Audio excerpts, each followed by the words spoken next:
They rented us one of the big vans, one of the 15 passenger joints, and we jumped in that van, and we went up and down the East Coast, man. You know what I'm saying? All the way out to to Virginia, to South Carolina, North Carolina, but primarily the East Coast. And we was out there for like 3 weeks, man. We was doing shows, and we wasn't even really getting paid for these shows. It was like a promo tour. But, you know, Atlantic was footing the bill. They gave us a certain amount of money to eat every day. But when we came back off that tour, Not Gonna Be Able to Do It was lit. And from that point on, it was just uphill from there, man. We was getting top dollar for shows. We was performing all over the country, all over the world at that point.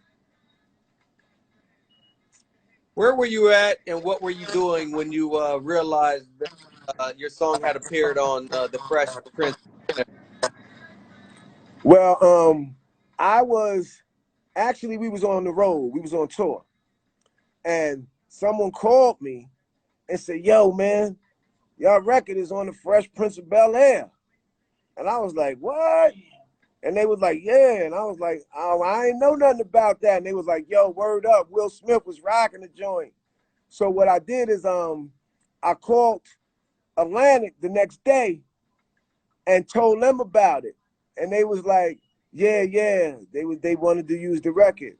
And the way I heard it went was, you know, Will Smith was from Philly. So Philadelphia was one of our biggest markets. That Philly market, we killed it out there. That was one of our biggest markets. So when Will Smith went back to Philly, Not Gonna Be Able to Do It was banging. So when he went to the show, he was like, yo, I want this record on my show, man. This is the newest, hottest joint out. I want this record on my show.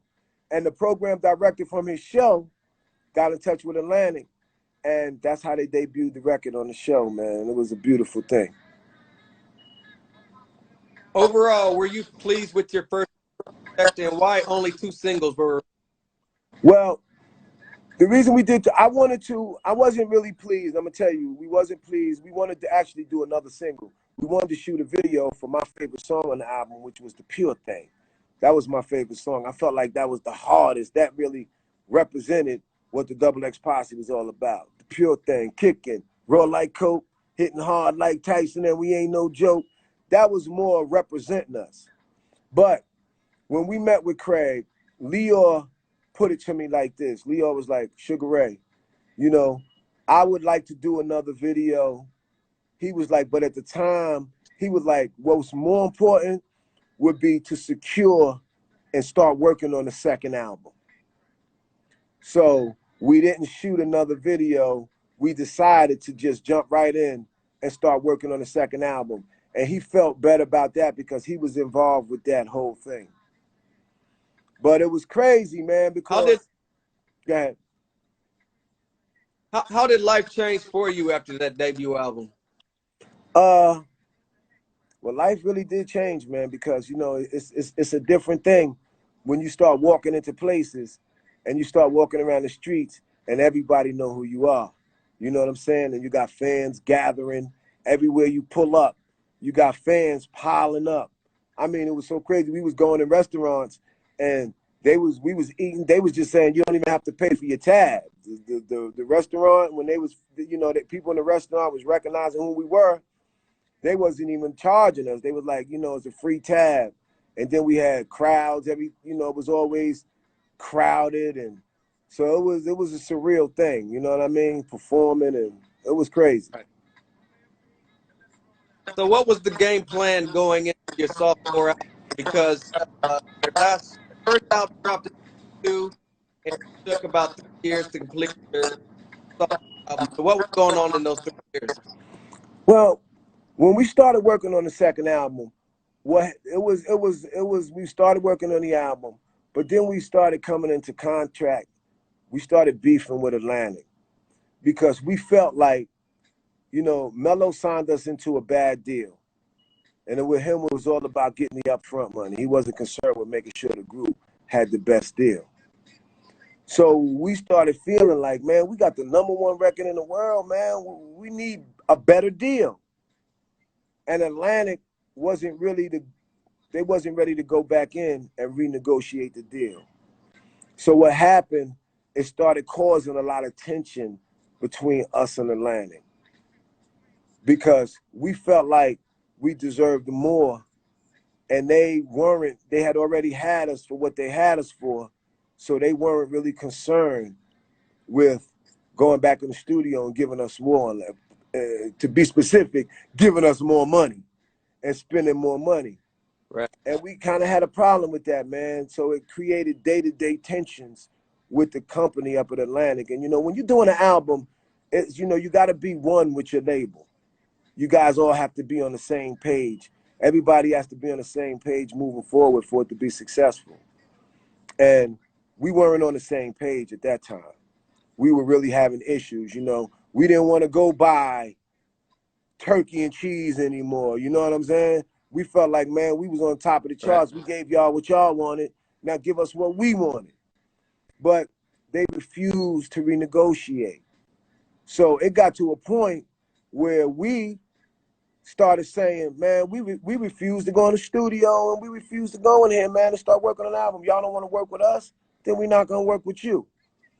And, I tell you, looking back at it, I regret a lot of those sentiments, because, I feel like we should have just went in and worked with what we had, and, but the hook was we was already getting money in the hood. You feel me? So we wasn't really worried about no record deal, because we was on the block. We had the whole hood on smash. You ask anybody out in Jersey City, Double X Posse, we was running the city. So we wasn't even like a record deal to us was like we could take it or leave it. But it wasn't really the right mindset to have. We didn't realize the unique situation that we were in, and to make the most of that.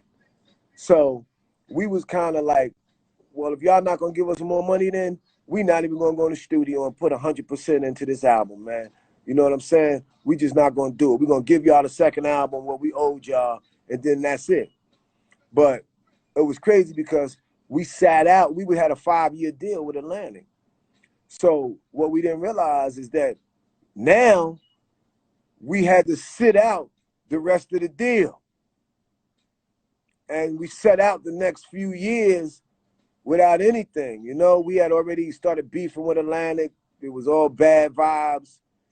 So we sat out the album, and when it came out, we weren't doing any shows. We weren't really happy with all the production. It was just, it got derailed at that point.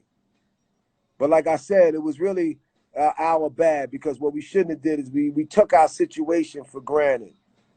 And we didn't realize the uniqueness of the situation. Like I said, because we was already getting money. We was in the hood with it, and the whole situation just went bad from there. So at what point did you and Atlantic decide to cut ties with each other? We sat out the rest of our contract. So that was like, we sat it out. So I think it was like 98. We was like, we're not going to do it. We sat it out to 98. We wasn't doing anything. But we were still on the block, though. So actually, at that point, we just became unfocused on the music industry and started focusing back on that block, which we was always on.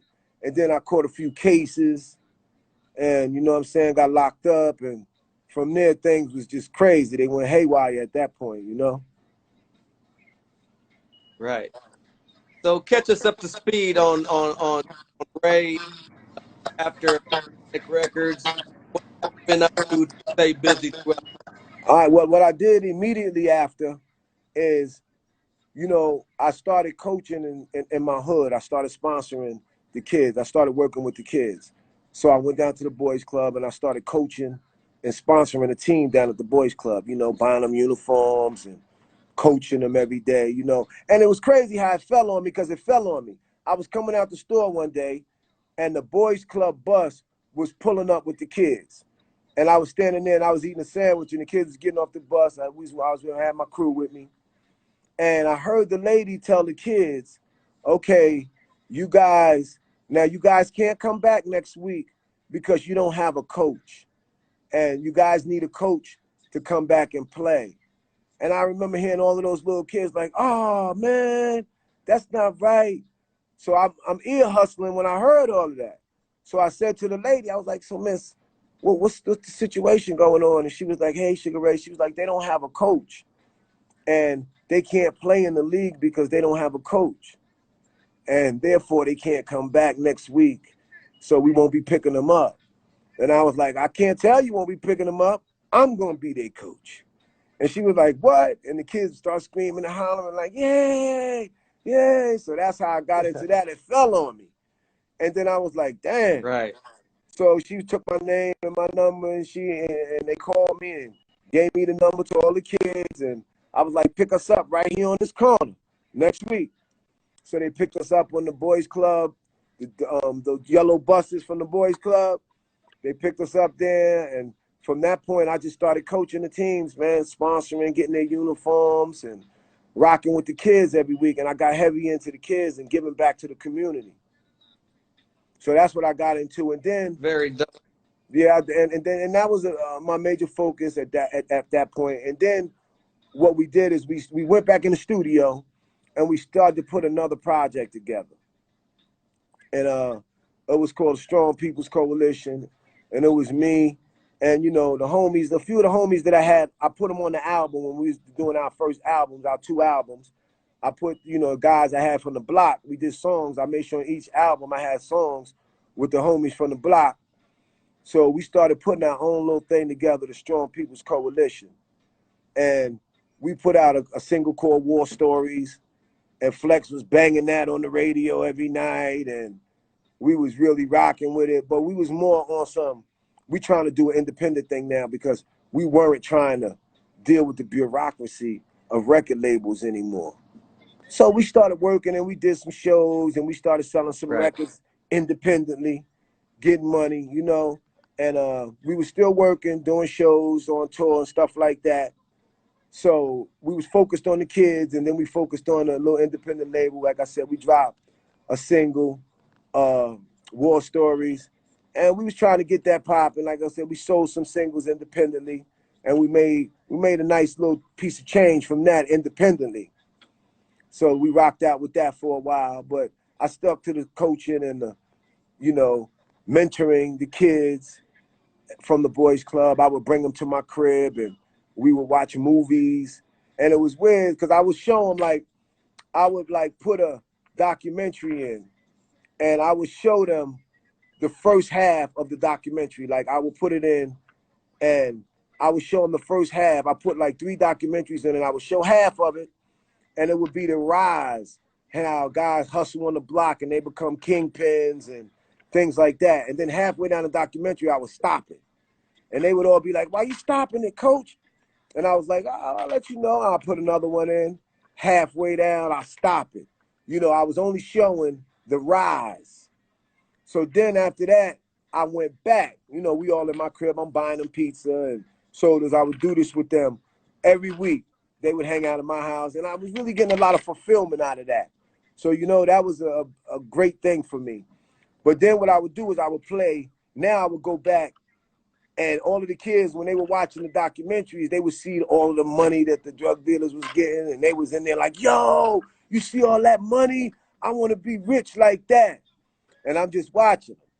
So then when I started putting the documentaries back in, putting the second half in, the second half was showing the downfall. The first half of the documentary would have just showed the rising.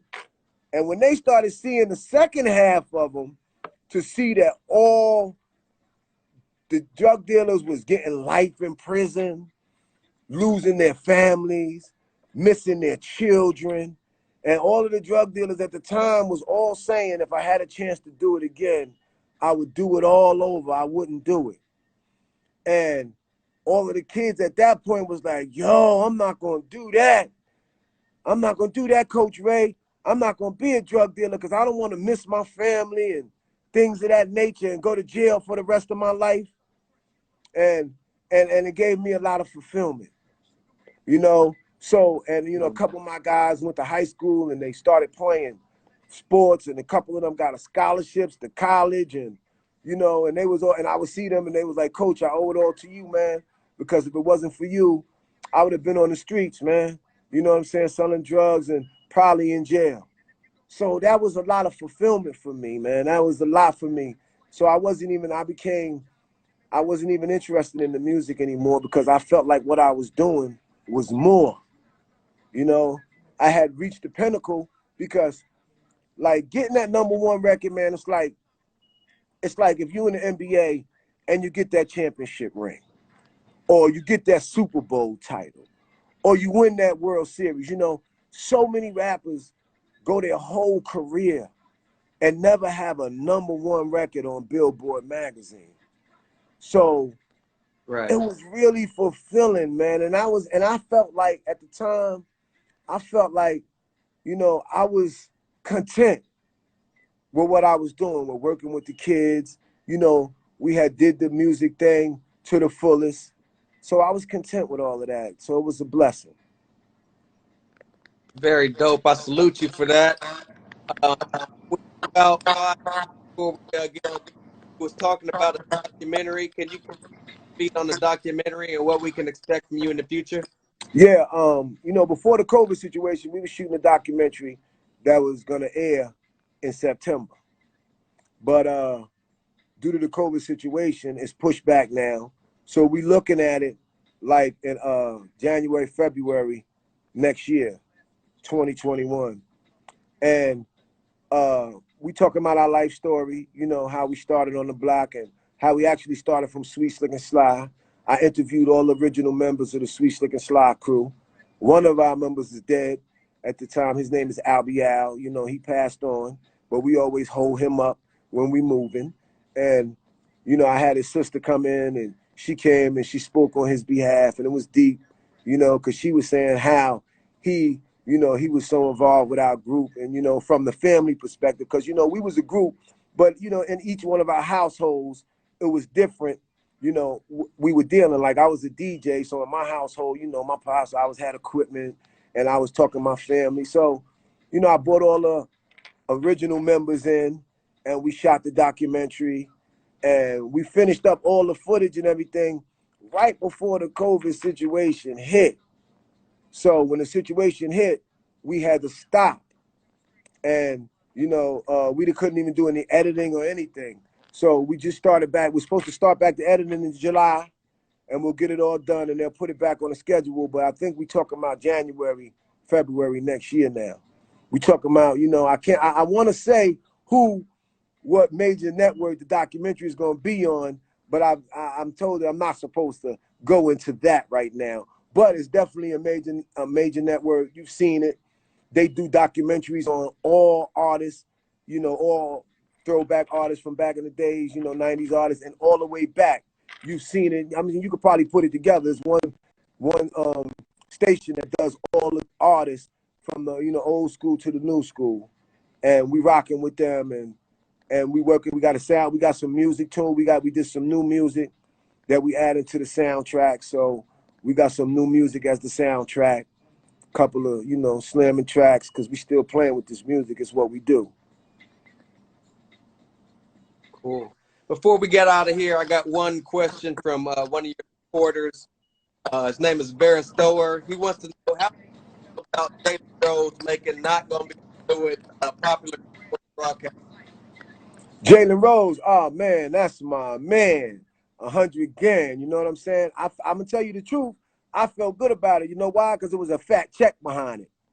So you know I felt good about, Nice. you know. But other than that, it was a beautiful thing to see the appreciation. You know what I'm saying?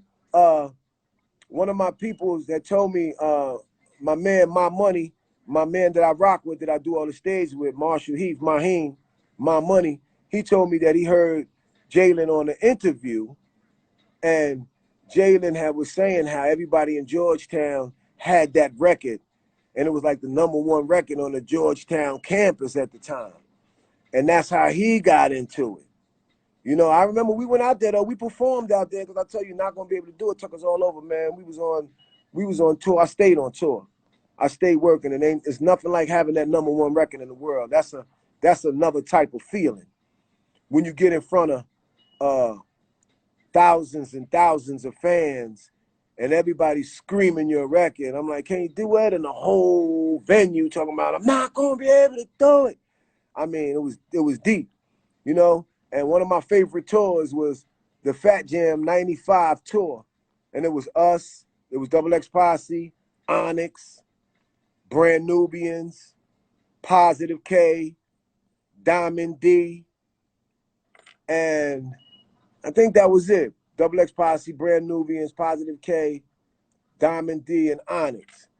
And that was one of the most memorable tours, I think, because that was our first tour, our first real tour, where I really got a chance, man. And when you know, it's one thing to do a show, but it's another thing when you're doing a show, man, and you got the #1 record, man. It makes it a lot easier. You know what I'm saying? When you got all your records are popping and everybody's loving it, and you throw that record on and you burn it down, it was a real pleasure, man, a blessing. So, well, we got about 2 minutes. I just want to thank you for everything you've done for the culture. No problem, man. I thank you, man. You know what I'm saying? We still repping it. Like I said, we got the documentary coming out, the Double X Posse story, from the block to the top. That's the documentary, you know, because we started right on the corner with ours. You know what I'm saying? We definitely came from hustling. Right. We started our movement with the drug money. We took that negative whole situation and turned it into a positive. So the documentary's coming and a new soundtrack with it. You know what I'm saying? So we still love hip hop, man. That's what we do. Salute to you. Before we get out of here, can you shout out your social media and where people can keep up with everything Ray and Double X Posse? Yeah, Double X Posse at Instagram. We just started a new Instagram at Ray Rothchild, because the new stuff is coming out on. Since then, I've evolved to another level. So it's not Sugar Ray anymore. It's Ray Rothchild, and that's Rothchild. You know, it's more of a business level now, a business understanding of the industry. So we've evolved. So you can reach it. You can link up with us at Ray Rothchild on Instagram and Double X Posse on Instagram. You know, I want to shout out to the crew though. You know, Big Donis White, that's my man. Peter Barnes, Maheen, Marshall Heath, BK. You know, we still standing strong out here, man. Holding our heads, holding it down, you know? Appreciate you. This has been episode 55. I'm the Colonel. This is the Double X Posse. Thank you for everything. Thank you for joining us this evening. We will. Thanks, Ray. Thank you for having us, brother. Stay strong. Look forward to seeing you again. Salute. Absolutely. One love. One love.